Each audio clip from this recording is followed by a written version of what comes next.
Every thought we think is creating our future. So think wisely and achieve the best. On that note, I welcome you all for one more interesting session of the IIEBM's induction program of 21st batch Ignite 2020. I am Dr. Nidhi Srivastav, Associate Professor IIEBM, your host for the session.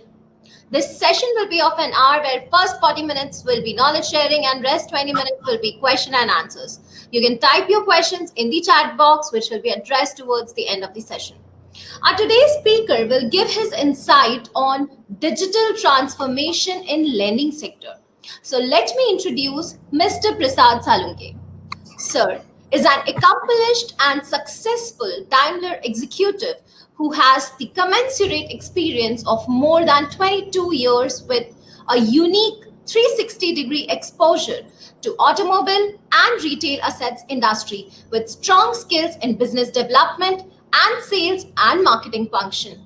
Sir is an award-winning leader and is currently working in capacity of Head of Sales and Marketing Passenger Cars India and member of Board of Management. He was awarded with AAP Excellence Award 2018 in Senior Leader category. He carries expertise in formulation and implementation of strategies covering areas of sales management and people management to ensure deliverance. Sir has strong exposure to general management, being part of board of management of Daimler Financial Services and also as guest board member of Mercedes-Benz India. He has strong experience of managing large and remote teams, digital projects, and has the ability to work with cross-functional teams and skills of working with regional, global senior management and large stakeholders. Sir is responsible for profit center management for passenger cars, revenue growth, forecasting to achieve corporate objectives, learning and development center management, and digitization. So, without taking much time, let us start this session. And like the IIEBM, we say, let knowledge prevail. Over to you, sir. Thank you, Dr. Nidhi. I hope audio is clear and you all can hear me. I Yes. will say thanks for the kind introduction. Truly a new normal. And I will say I had an opportunity to visit the campus, IIBM campus last year, and I was lucky to be present amongst the students, exactly a year back. And, definitely this year is completely different with so many things happening around and COVID-19. And see, today we are interacting here virtually. Before I begin, I would like to ask each one on the line, and I know your mics are muted. This is one way interaction, but definitely I want to let you know that I would like to know how you're doing, how are your feelings today, and I trust you and your loved ones are safe and healthy, and you all are highly motivated. Yeah. And I think it's a very important thing to feel good, motivated, and also to be safe in today's world, especially on the background of pandemic. I would like to mention sincere thanks, and it's a great privilege and great honor for me to be here on this platform and talking to one of the best students batch in the country. And special thanks to Managing Director Dr. Jai Singh for inviting me, and it's my honor. I definitely like this to be here once again this year. On this background, I will say, Dr. Nidhi, can you please pull up the presentation? And I would like to start the session. And as you see, the presentation starts with a title, The New Normal. And let's have some discussion before we go to the topic of digital transformation. For me, it's very important that we do the context setting so the slides are consumed easily. And you will agree that coronavirus COVID-19 is currently disrupting our daily lives and creating a climate of uncertainty, personally as well as on the business front, for professionals and for the industries. And so much changed in last few months, which we cannot imagine. We never envisaged that we'll be reaching here, and that too on this background where everything is almost virtual. Yes, some of the countries are falling back to normalcy. Some countries are still going through first wave. Some countries are, now facing second or third wave, and some countries have issues on the basic infrastructure. In short, COVID-19 turned our world upside down. And imagine the usage of technology. And it's very interesting that we are going to talk about digital transformation, and this word existed even before COVID-19, but it is more prominent in today's world. And use of technology is the mantra, right? People pre-digital also went digital during COVID-19. Rather, they were forced, and even old horses learned the new tricks. Some of the assumptions a decade back or even 1 year back don't hold the water anymore. People plan for something else, and now something else is happening. So the planning for robust growth, planning for business growth, and I personally went through series of discussions. As Daimler Financial Services, or let's say Mercedes-Benz Financial, that's the branding here in India for passenger cars, is always forward looking and planning, and like us, many other corporates, individual business people. So a lot of business planning has gone in, and where we stand today looks completely different than the direction of plans what we had. Yeah, and ultimately we have to continue our business and continue to be successful. And change in technology on background of where we stand today, on where the ground on which we stand is exponential. And we know that technology changes faster than our brains. We are here to talk about digital solution, right? Where do we start? Yeah, we started creating virtual communities already post pandemic. What we are going through, we tried to find out digital solutions to ensure that we are virtually connected, and that's the new normal of the world. And the slide signifies this. I would like to talk a little bit about digital transformation. I think business across the world is restructuring operations, and not only because it's COVID-19 and the situation, but it's also pre-COVID-19. The thought process existed very strongly, very, very strongly. Yeah. And businesses are tearing down traditional ways of business in the new reality and the new order of the world. Let's talk about digital transformation. Is this a new phenomenon? No. As I said some time back, this always existed. So let's look at some of the efforts on the digital front. Digital India was initiated by India government, and I can tell you, I deal with a lot of countries, especially on the banking uh, side, or let's say non-banking finance operations. I am able to view what's happening in many other European countries, but I can tell you, India is really way ahead when it comes to creating the tech stack. Government has done a great job. Digital India was conceived 5 years ago as a way to push countries' digital transformation forward and empower citizens in the process. It has a lot to do with also ease of doing business, and the base of these efforts has been the government's emphasis on developing infrastructure to enable affordable internet access for all and for every Indian to possess digital identity. Today, 99% of Indian adults have enrolled in Aadhaar, a goal that not too long ago would have seemed impossible. So also we saw there was a demonetization a few years back, a significant rise in digital payments since demonetization is experienced. We had already started purchasing through Amazon and other e-commerce companies like Flipkart, Myntra, Jabong, also Big Basket. So we were just starting there. Considering size of the business and distribution of country between rural and urban was adopting, of course, faster, has a lot to do with internet connectivity and infrastructure and awareness. But definitely pre-COVID era, if you see, we had already started. What happened post-COVID-19? We saw acceleration, and every individual was forced to adopt the new order of the world, the digital world. And currently with COVID-19, there is a lot of uncertainty, right? So the change and uncertainty is the new normal, right?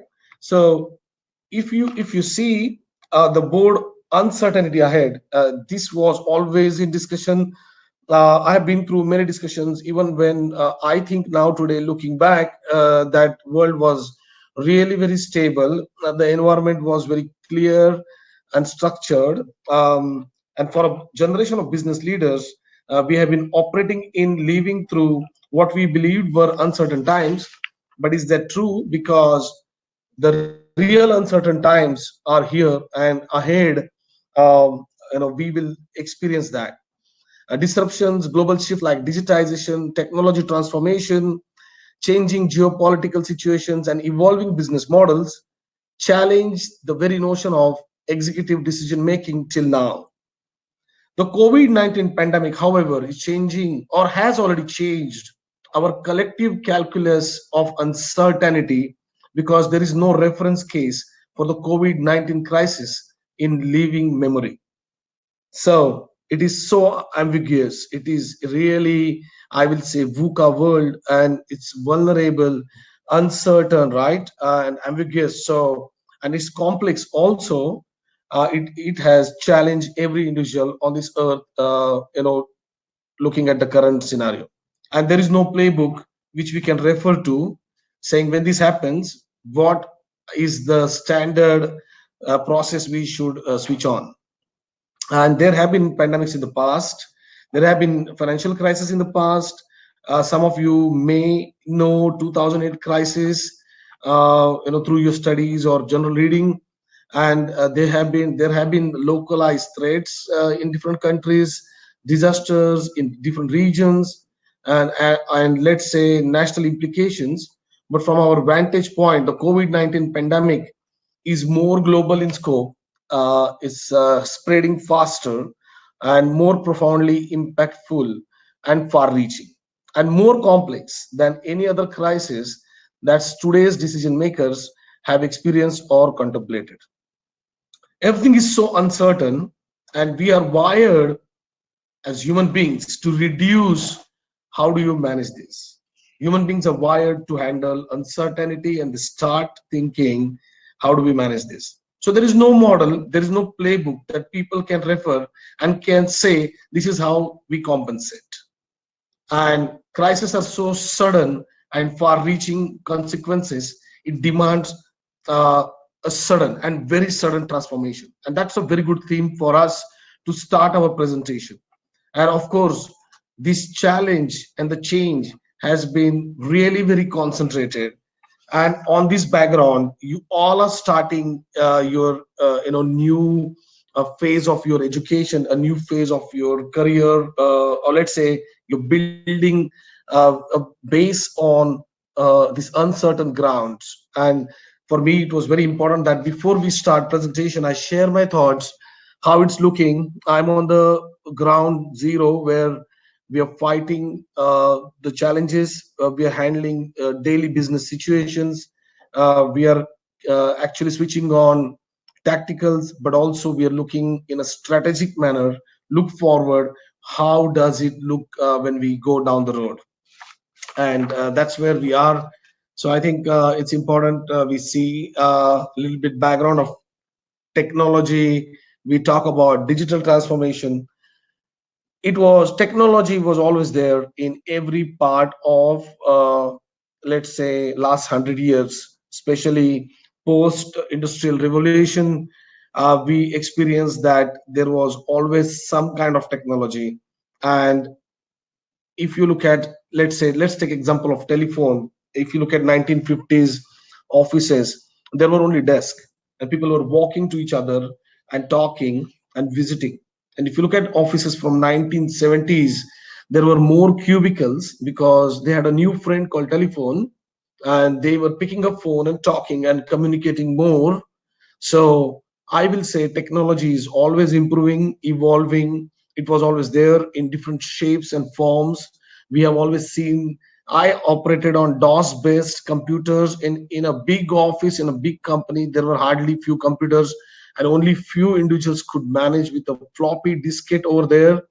I still remember the analog storage of data, uh, and I know I was lucky to experience that, and I'm also very lucky to experience the new super tech world which we are all going through, and I'm also adopting the new changes.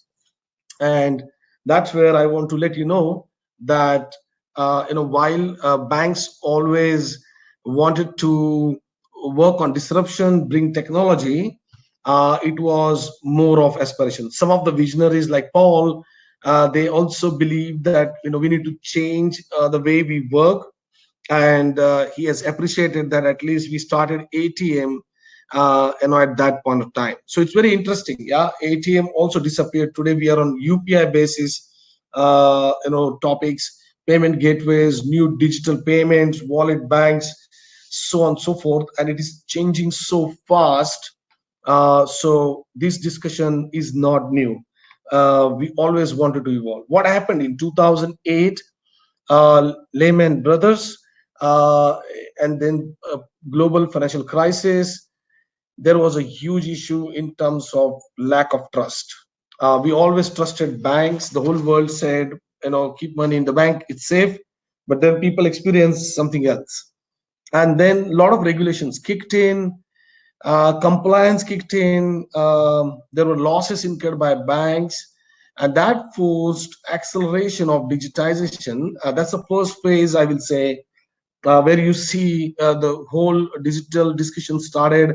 The word also was like a password in every organization, like automation, right? Still today exists, but largely replaced by a word called digitization. Why? Because trust was the biggest factor, and to ensure that everything is so compliant, the digitization started. Today's digitization is driven by something else, and I'll come to that at some point of time. But at that point of time, it was more driven by trust and compliance post 2008. And all of a sudden, we saw some new tech players, and people started feeling comfortable to deal with new tech companies. At least a set of people in the society started adopting this. And essentially, if you see, these are the companies who entered into fintech world over the period of time. And there was introduction of iPhone, smartphone, and it's a new era which is just beginning. And you must see now how this has developed. So if you see what is fintech, essentially everything what financial institute can do uh, is now studied with the technology. That means you have super improved processes, and that brings efficiency. So this is a very generic definition of fintech. Now let's look at the next slide. Yeah, what is techfin? So basically, these are the organizations which are technology organizations. Now they want to do financing. Yeah. So Apple launched credit card, and we all know, and financial services in China, which is launched. What does it mean? How many of you know there is a company called MI Xiaomi in India? Manu Kumar Jain is the managing director, and they launched a finance company. That's a tech fin. Yeah, that's a tech company which already exists, and they believe that technology can do financing in a better way. And there is a whole lot of things in the background, including data, big data, blockchain, and whatever new buzzwords. that's where the tech fin kicks in, and that's where we see disruption, and hence banks are also working on it. I'm not going to go into details, but a very simple message. Digital landscape in India, it's growing with quantum leaps, not with baby steps. And we have huge scope, but also huge growth in internet users in India.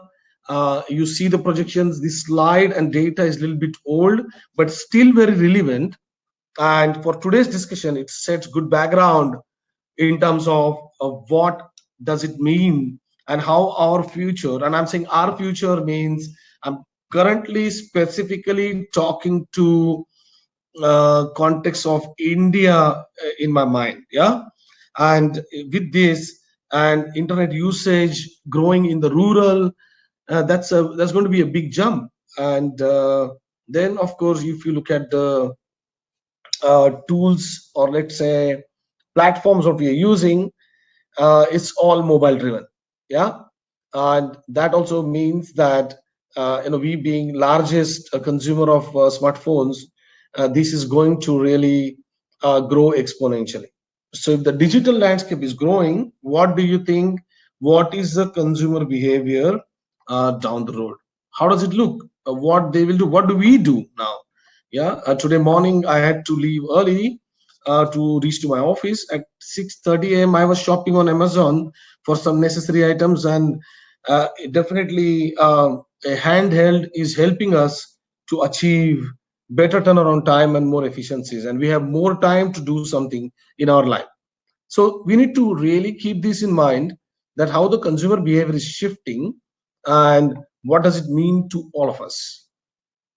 I'm going a little bit to the industry from where I come. On the left hand side, you see it's a overall, irrespective of which industry, the percentage share of digital as a source of information.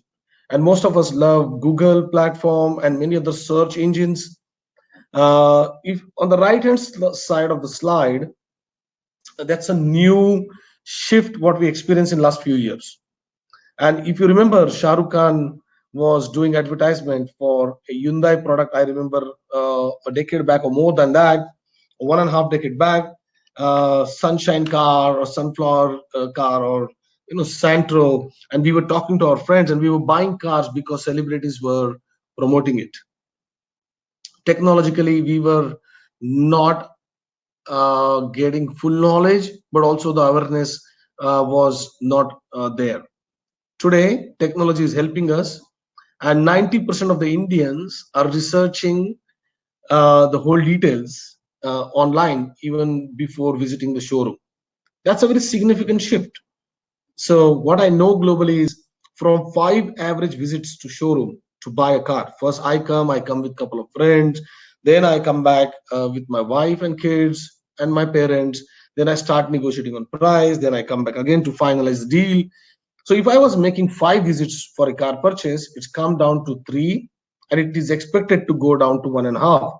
And it's all driven by digital transformation. And this is a good sample, right? If you look at Indian behavior, and I remember a lot of people are not very comfortable buying shopping online. I was the what to say, early adopter, or let's say I wanted to go first. I was buying already Apple products online already few years back, not even today.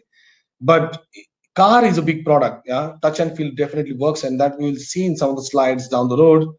But 44% of Indians are already willing to purchase car online. That means they don't have to go to showroom, touch and feel, drive, test drive. They know everything because they have gone and done their research, so they can now buy online. Yeah, that's a big shift. That's where we need to keep it in mind in which direction this is going. So let's look at the next slide. Population is on our side. What does it mean? These are the early adopters. No, they don't sit on the fence when new things are happening. They have more and better ability to adopt newer technology platforms, newer things, a new environment, right? And the median age is on our side. We are one of the youngest countries in the world, and there's a huge potential, even from that point of view, for banking and digital transformation. I'm not going to spend more time here. Let's look at what's happening. This slide is from the Digital Fifth. They conducted training in between. I got this slide for you. It's a very busy slide. You see a lot of names here, but important is you need to know, if you look at the loan marketplace, there are dozens of marketplaces. What does it mean? It's like marketplace online, where you have all the banks integrated on one platform, and all the loans, you can go and check your eligibility or also apply for the loan. You don't have to run from pillar to post, and also keep running to provide documents, waiting for approvals for weeks. Small business loans sometimes take months, even today. So world is changing, yeah. And my message is, look at the slide. There are so many players already in digital transformation space. So we have some consumer companies in the middle, peer-to-peer lending. Then there are cards company. But on the right-hand side, if you see, there are so many platforms, digital platforms. They provide product and enable digital transformation. On the left-hand side of the slide, you see data providers, and at the bottom of the slide, you see banks have adopted this, and they have partnered with these new players to be in the game.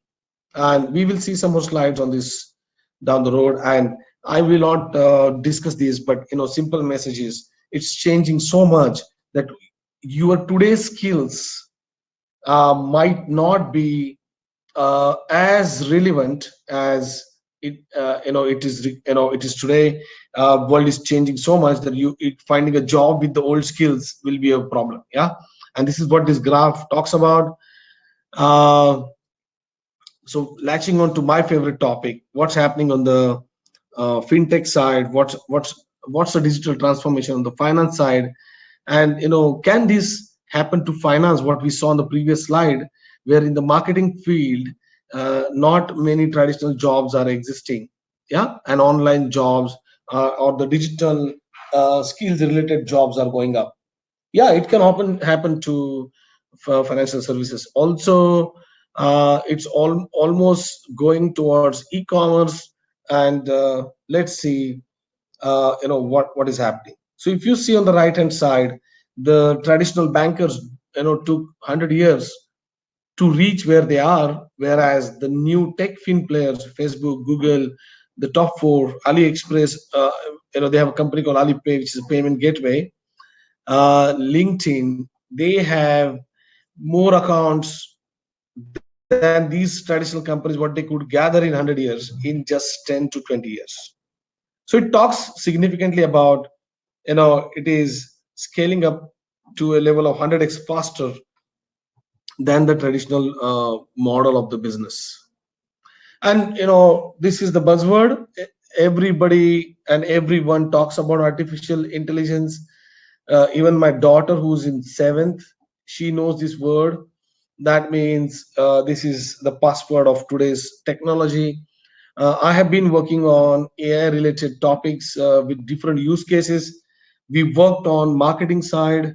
We work on risk management. It's heavily used on risk side.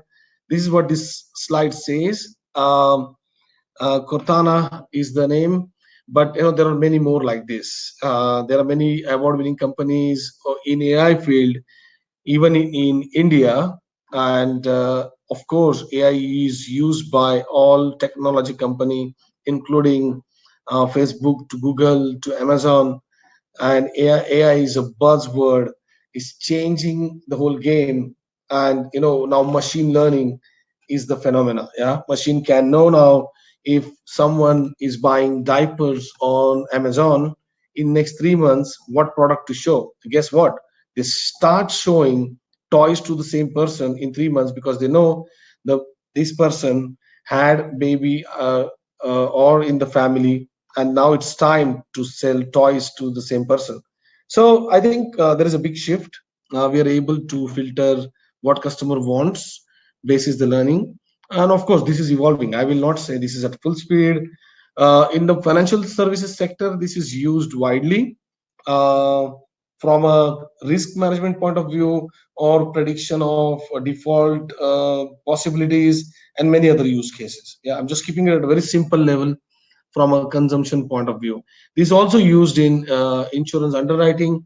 Interestingly, today we are in the world of connected cars, and if the car is connected to internet, then you know how is the usage of the car, how many times car is switched off, switched on, how many times accelerated, sudden braking, accidents, everything. Now that defines also insurance products for the each type of customer, for somebody who's really smooth driver, somebody who's really rough driver, somebody who really takes care of the car, drives so well. So I think AI is really picking up, and it's going to be really at a next level. And from that point of view, you can start thinking, incorporating the same in your plans.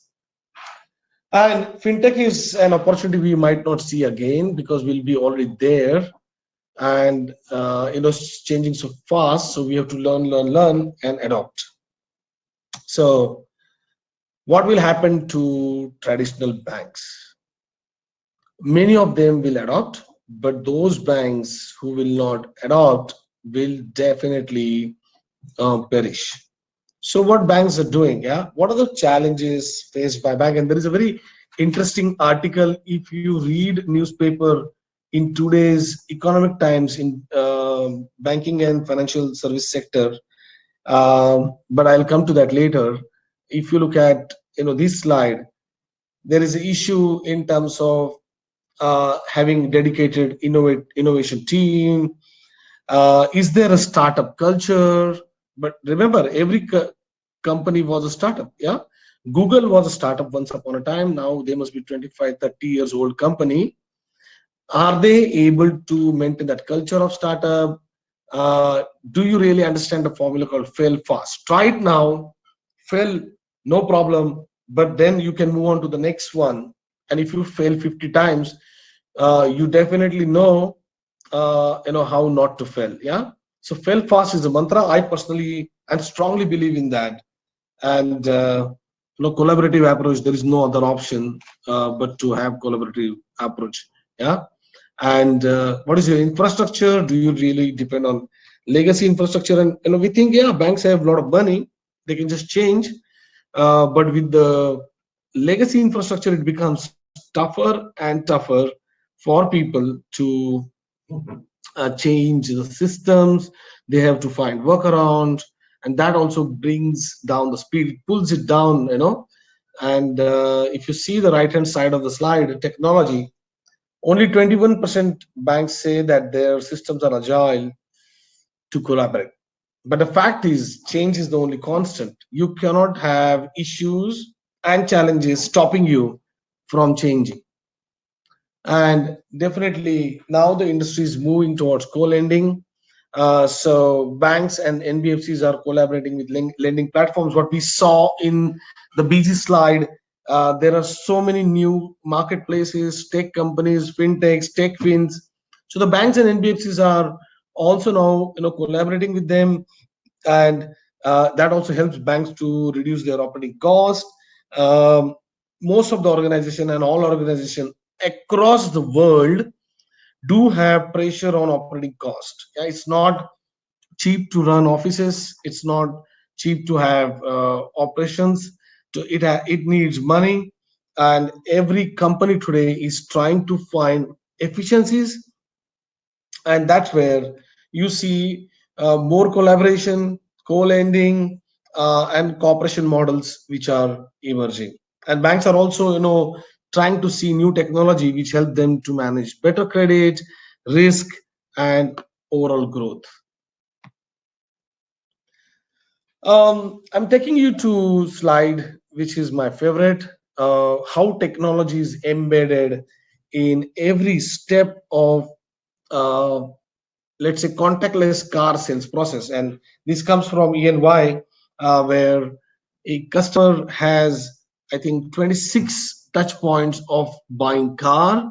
So when I start thinking I want to buy a car, I start thinking digital, because now I'm going online searching, and I'm also doing something offline. And this is where you see on the slide at the bottom, there is an offline journey, and on the top side it's online.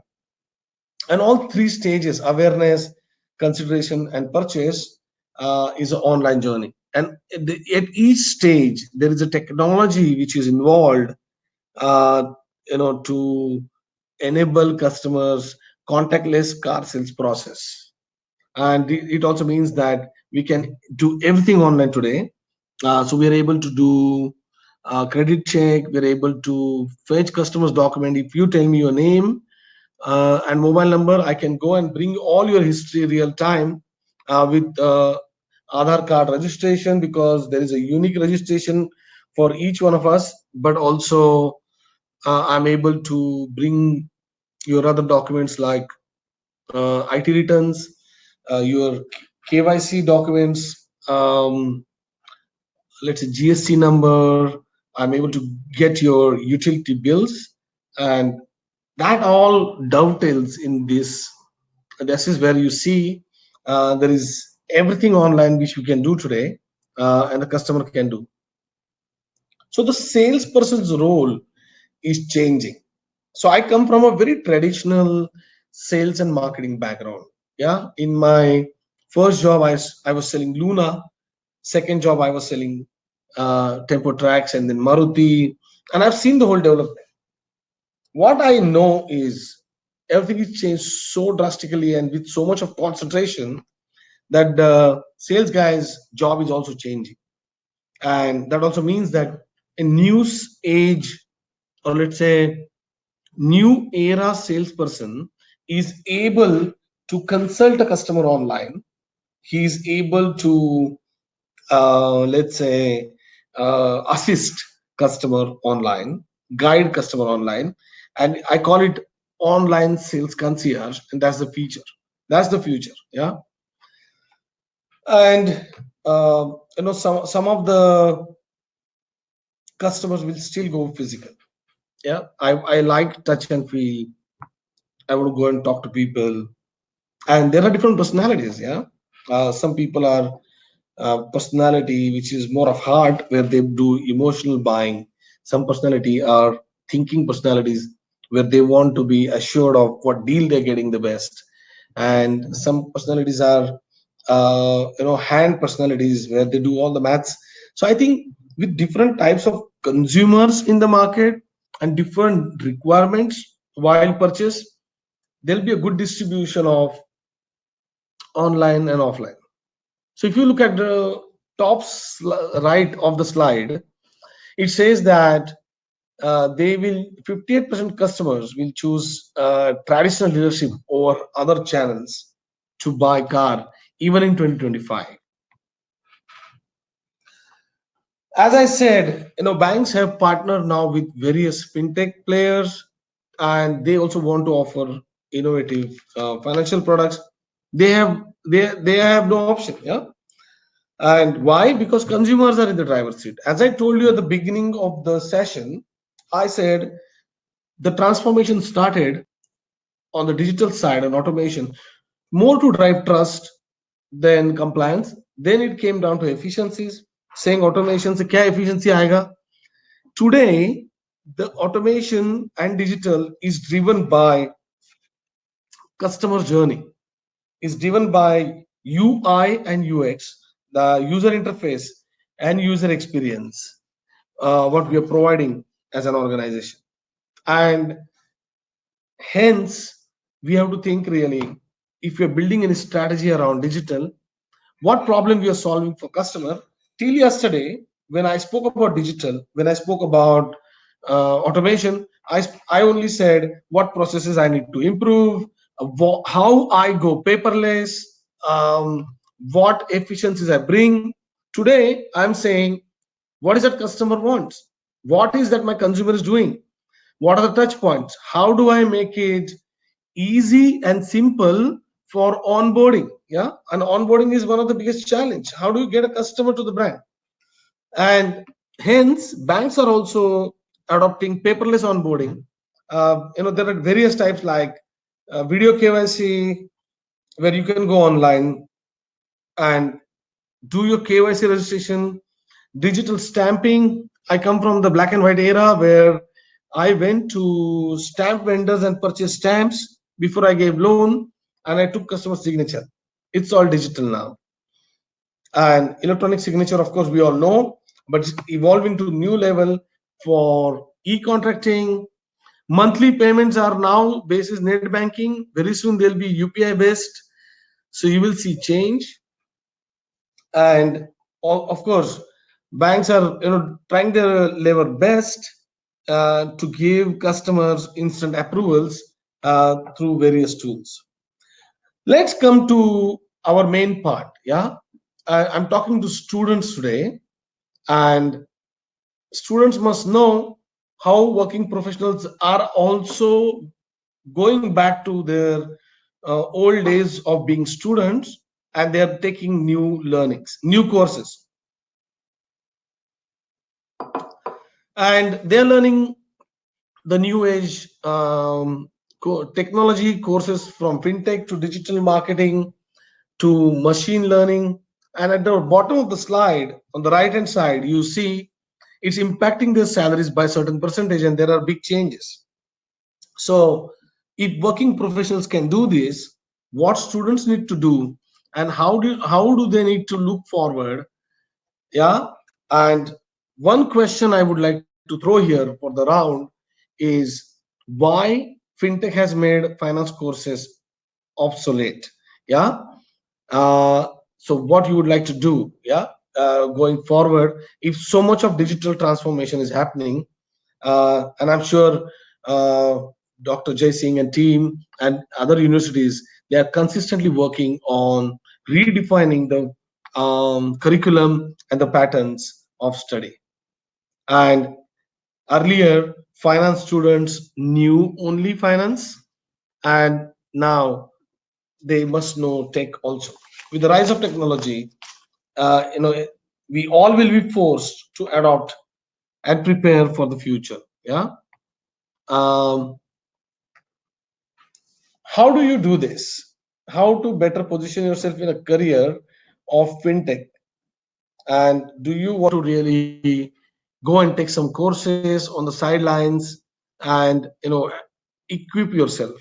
So that's all from my side. But I want to tell you, today there is a news in the newspaper, and I printed it, for you, where bankers want to give Netflix-like experience. So you remember, you went to state. I went to bank of some of the PSU banks in my childhood, and I was always going from one desk to another, fill one form, go somewhere, pay, stand in queue, take token. We all have experienced this.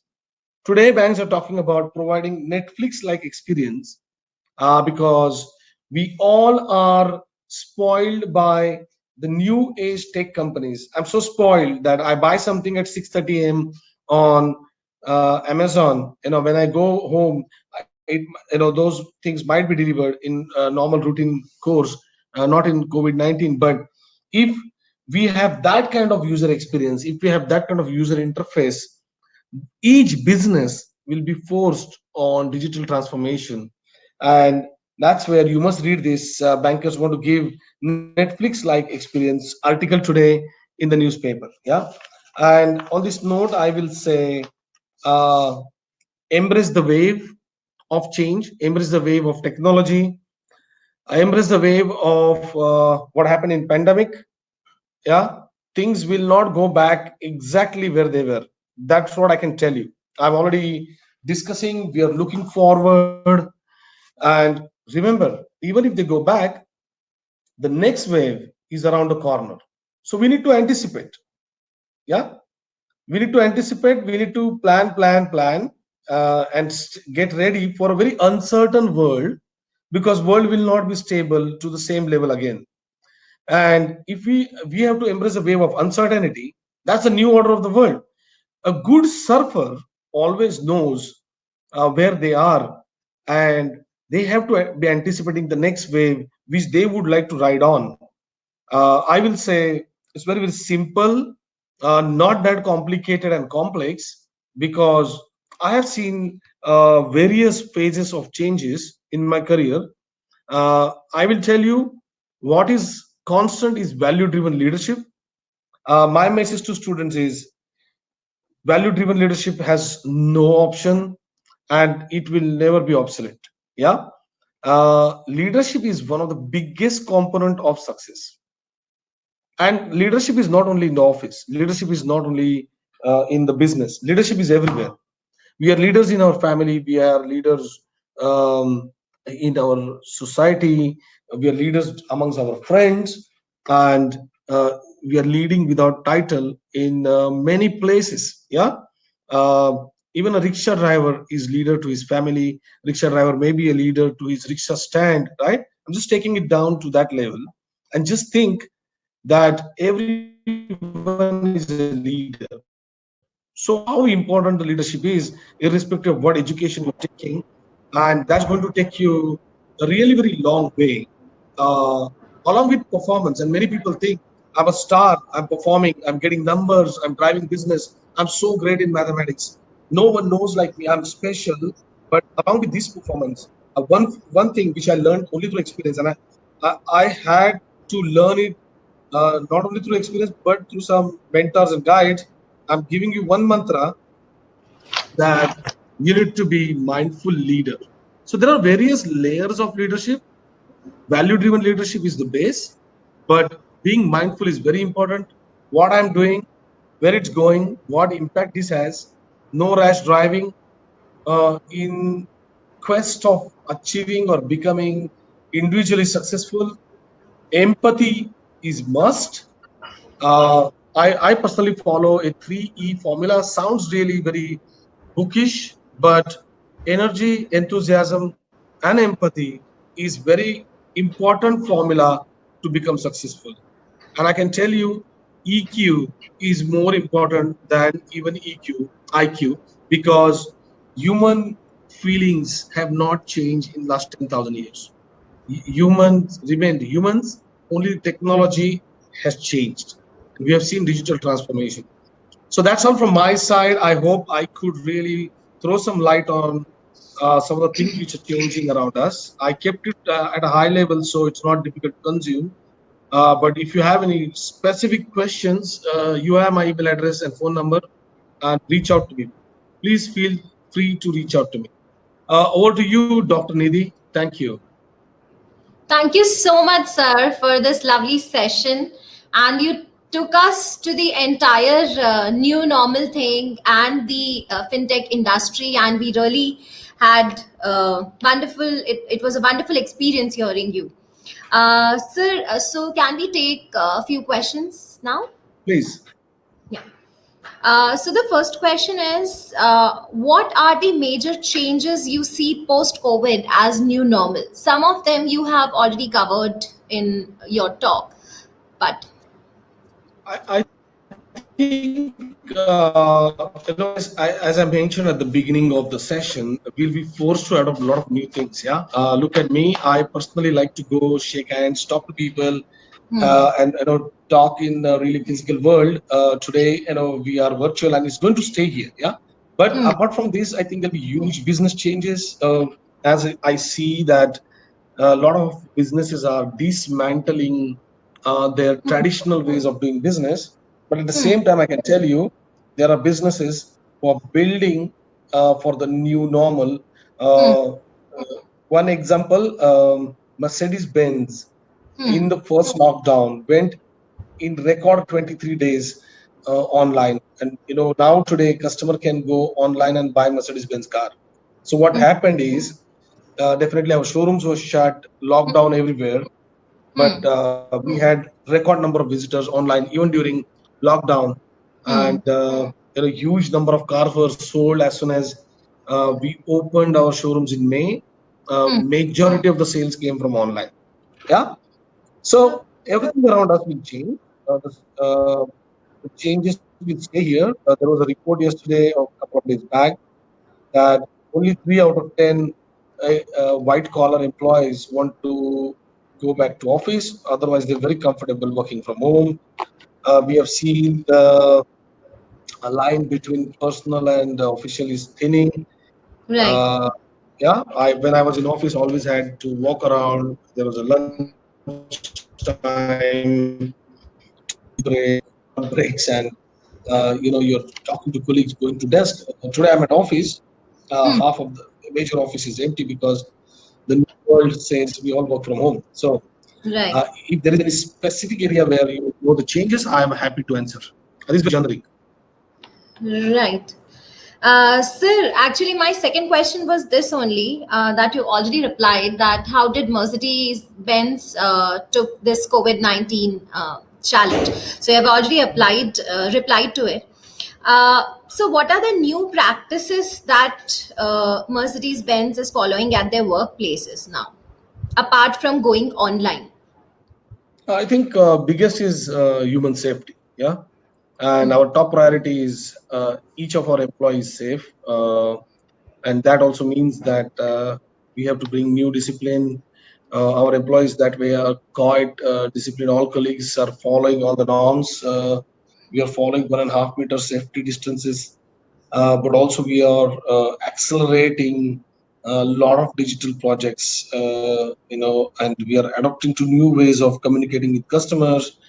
Hmm. Yeah, it's not actually new, but WhatsApp is becoming a new ecosystem. So Mercedes-Benz is now interacting with customers on WhatsApp.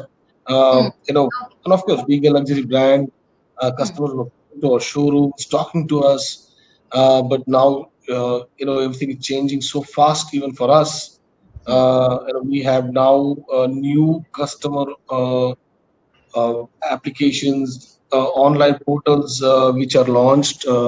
Our after sales, where we service the car, is completely digitized. It's one of the unique platforms in the country. We are working on heavily on digital lending model, Hmm. where we be able to lend real time. There is a lot which is happening. Yeah, everything is changing. I will say Right. there is not a single thing which will not change. Everything will change. The type of employment will change. The way we work will change. Even I, as Prasad Salunke, will have to adopt to new ways of working. Correct. Correct. Correct. Sir, in your session, you mentioned about TechFin companies. Can you just brief on the scope or the role of management trainees in these companies? Um, I think most of these companies have a very different requirement. I'm not from TechFin company, but what I know and what my knowledge is, Hmm. they are looking for more data engineers. They're looking for AI experts. They're looking for good mathematicians, and the standard skills of financing are no more there. Yeah, Hmm. if you are able to think complex, and if you are able to think in a tech manner, and Hmm. if you're able to talk the techno commercial language, Hmm. you have a very big opportunity. And I will be excited if I get any role Hmm. in such companies to do something new. But do they need my skills is also a big question, right? Prasad knows finance for Hmm. 23 years, but looking for new skills is for sure. Okay. So one last question. Did you plan your career or you just took the opportunities as and when they came? Honestly, no planning.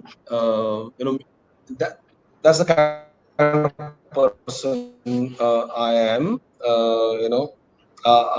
I was flowing with the whole stream, but uh, you have to dream. Yeah, I definitely had dreams, and in my dream, I was definitely a banker.